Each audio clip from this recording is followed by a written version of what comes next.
bayapressa nje vele uyabona. So ithi in the old system bafuna mhlawumbe imbuzi ikhishwa imali ikhishwa ukuthi gegeza amabhadi. But in the New Testament, Jesus became a smart sacrifice. Smart sacrifice. Abakho bethu befuna baqale every time.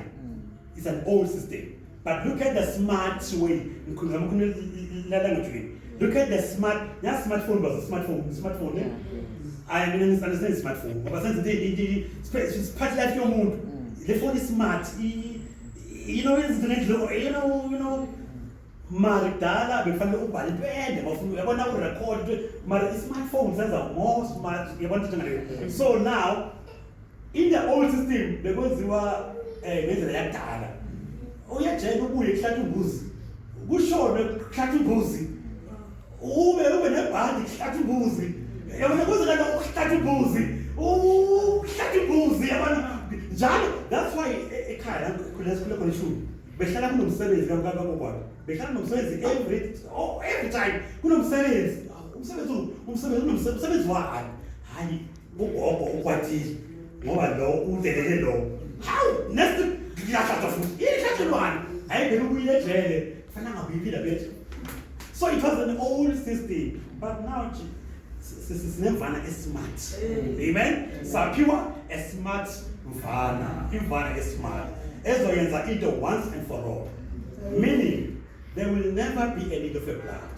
The blood that once and for all. Mangonile, I just believe in the blood of Jesus. I'm forgiven.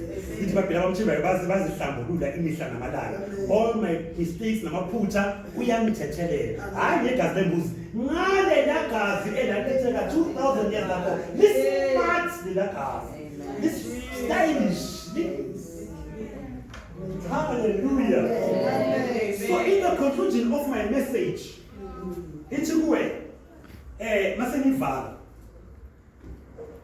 the death of Jesus on the cross symbolizes the forgiveness of our sins. Number one.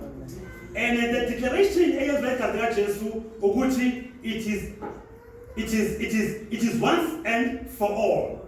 It is a done deal. The job of forgiveness of our sins, it is a done deal. It is a sealed deal. What does it mean? Verse 1. That deal yenziwa yaphela. It's a sealed deal. Angeke iphinde ivulwe, angeke iphinde reverse, angeke iphinde negotiate. Izono zami zaqolelwa sezi done deal. Ngicela ukuphumela lo mnyama lo. Ungaphumlana, ungaphuma lo mnyama. Ukhumbule izono zakho namaphutha wakho. Yeah.